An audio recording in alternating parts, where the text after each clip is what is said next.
Уладзімір Іванович Ягоўцік, беларускі пісьменнік, празаік, драматург, лаўрэат літаратурнай прэміі Янкі Маўра. Нарадзіўся пісьменнік у сялянскай сям'і 14 лютага у 1956 годзе у вёсцы Кастровічы, што ў Слонімскім раёне Гродзенскай вобласці.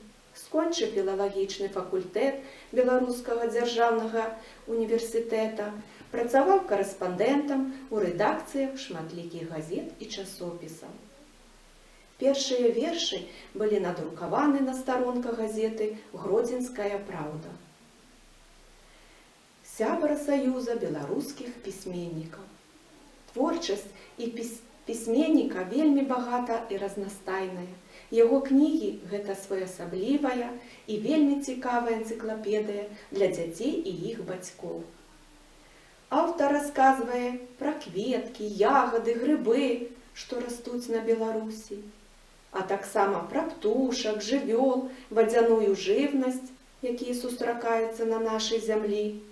Аматар і знаўца роднай прыроды з вялікай павагай адносіцца да ўсяго жывога і заклікае да гэтага сваіх чытачоў, каб кожны з нас і ўсе мы разам павучаліся шанаваць і берагчы родную прыроду.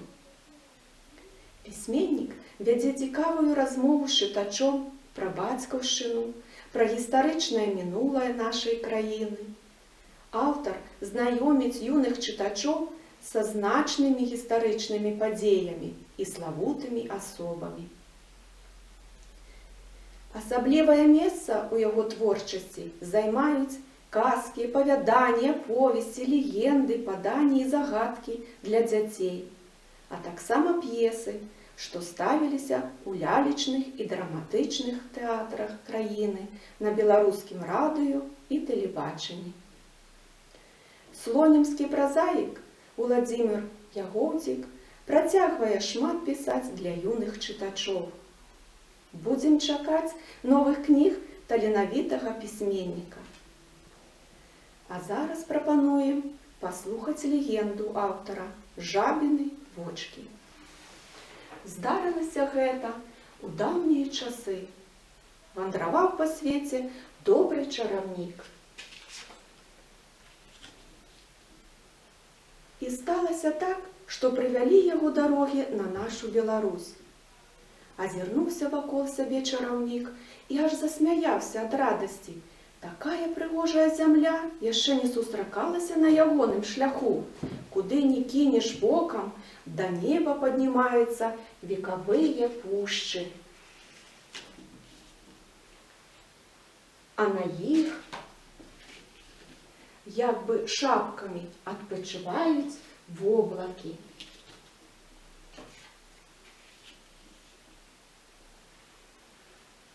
Рэкі, быццам дзівосныя срэбрыя паясы, што злучылі зямлю і неба.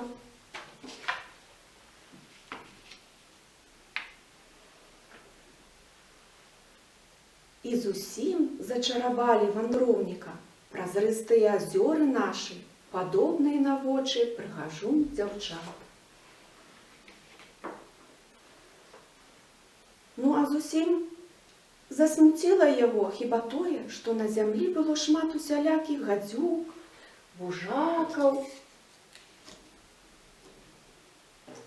жабаў ды яшчарак. Узяў добры чараўнік вялізны бяздонны мех і давай збіраць туды гэтых не вельмі прыемных істот, каб і духу іх не было на беларускай зямлі. Вужакамі доўга не важдаўся. За хвост, і сыкнуць не паспелі, як сабраў усіх падчыстую. А вось жабы ім не захацелася ў цёмны мех сонечных лугоў і цёплых балотцаў. Заквакалі яны з усіх бакоў. Мы добрыя, мы добрыя. Няўжо? Здзівіўся чараўнік. Мы ловім камароў і мух. Пачухаў патыліцу чараўнік. Кепска, калі не будзе каму змагацца з камарамі і мухамі. Аднак без вужакаў расплодзяцца жабы. Вось якая няўвязка. Не выпускай жа іх зноў на волю. Добра, потым пабачым, сказаў чараўнік. А цяпер скачыце ў мех. Ды жабуцкі таксама хітрыя. Бопць пад ваду і няма іх. Правда, яны не рыба.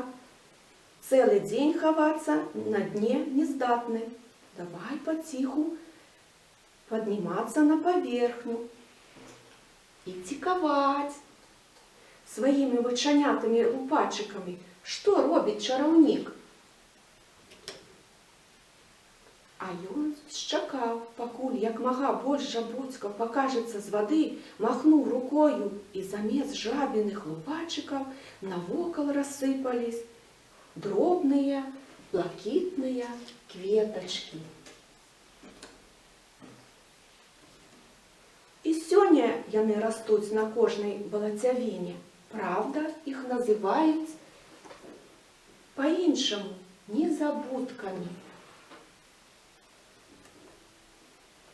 Відаць таму, што не забылася дзіўнае здарэнне. Жабіны вочкі, вельмі прыгожыя кветкі, падобныя на кропелькі рассыпанага блакіту. І хоць на лекі яны непрыгодныя, усё роўна не абмінеш іх. Міжволі спынішся, залюбуешся, адчуваючы на сэрцы радасць.